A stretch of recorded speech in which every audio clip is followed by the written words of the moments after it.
The scripture says we will eat the fruit of our words. You are planting seeds when you talk. At some point, you're going to eat that fruit.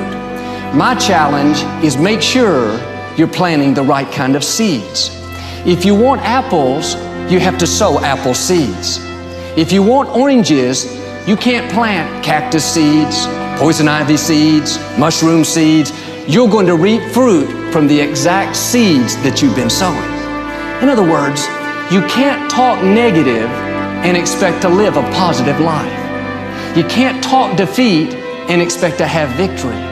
You can't talk lack, not enough, can't afford it, never get ahead, and expect to have abundance.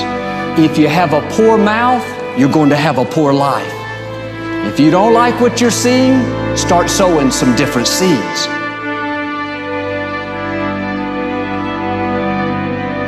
We may not realize it, but we're always feeding ourselves.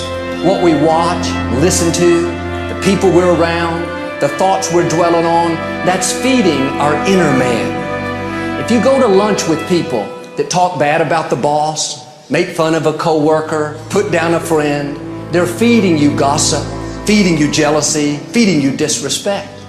Here's the key. Whatever you feed is going to grow.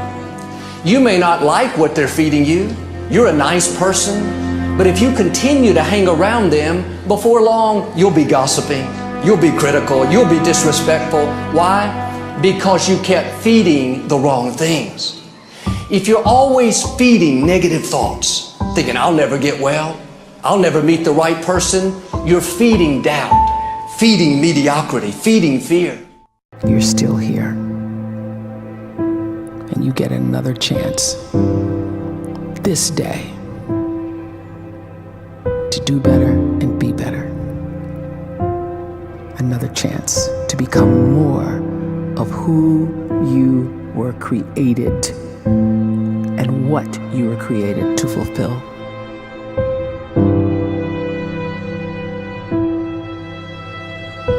Everyone in the world is capable of living outside the role or beyond the roles that they place themselves in, no matter what it is. You're not just a dad, you're not just a banker, you're not just a brother or a son or a convict. It doesn't matter. Like, everyone is bigger, much bigger, infinitely bigger than the roles they place themselves in, and is capable of reaching potential greater than anything they could imagine.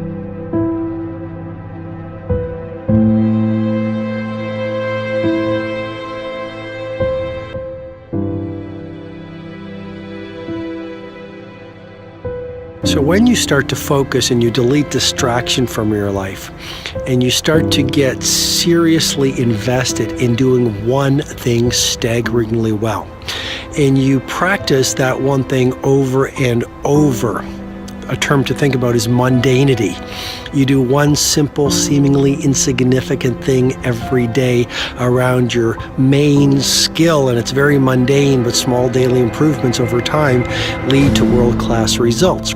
Well, here's what happens in your brain. You start to isolate a single neurocircuit around that skill, and that starts to trigger a certain type of brain cell called an oligodendrocyte, which then releases myelin.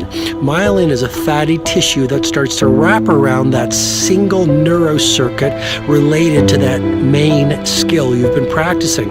And when myelin starts to wrap around the brain circuit, what happens is you have accelerated learning times, you can see more quickly, heightened perception, and you'll learn more quickly. And that is really the quote-unquote secret of the great producers. It's not a result of some natural gift, but their daily practice, their relentlessness and their grit, their work ethic, and their singular focus and sacrifice.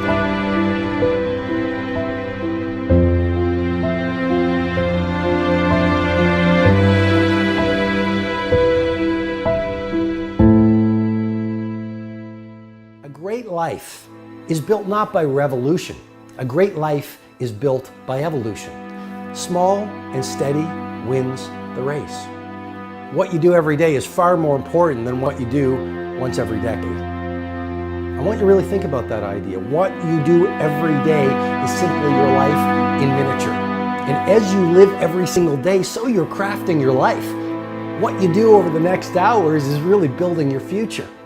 And if you can just get every single pocket of 24 hours right as best as we humanly can, the rest of our life is going to take care of itself. So small wins matter. If you know exactly what you want to be, you need to spend as much time with people that are actually that already.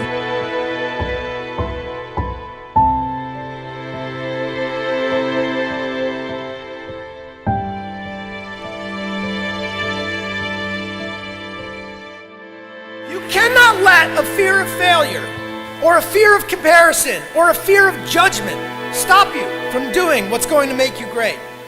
You cannot succeed without this risk of failure. You cannot have a voice without the risk of criticism. And you cannot love without the risk of loss. You must go out and you must take these risks.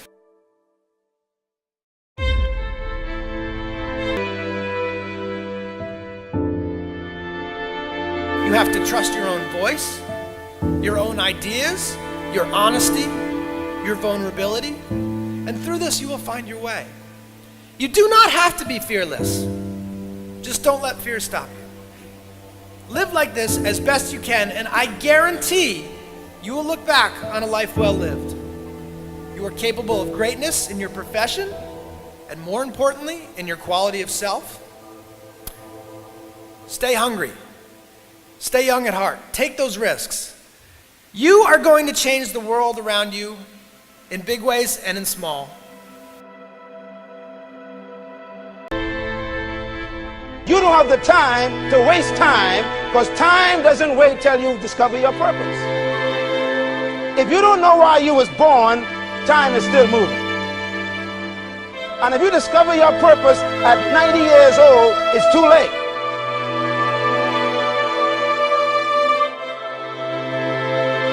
You don't know how young you are. What if you die in 2 years? You're pretty old right now. You got 2 years left. And if you're 50 years old and you're feeling discouraged, well, remember the advice about planting a tree. When's the best time to plant a tree? 20 years ago or today? So if you're 50 and you feel like life left you behind, well, get started right now. Better late than never. Better late than never. Don't think about time and age so much. It gets people distracted. When the whole world's distracted, you be focused.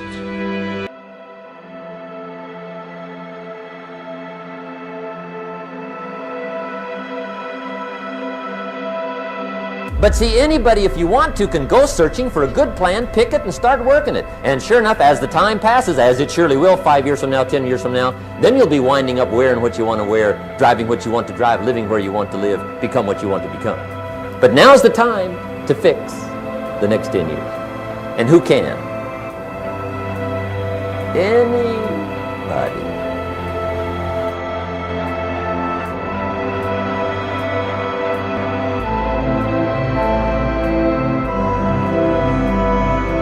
You want to improve, you want to get better, you want to get on a workout program or a clean diet, you want to start a business, you want to write a book or make a movie or build a house or a computer or put together some mobile application. Where do you start? You start right here. And when do you start? You start right now. You initiate the action aggressively. You go. You were created to give life and make a difference with your gift somewhere. That's why you came to this place.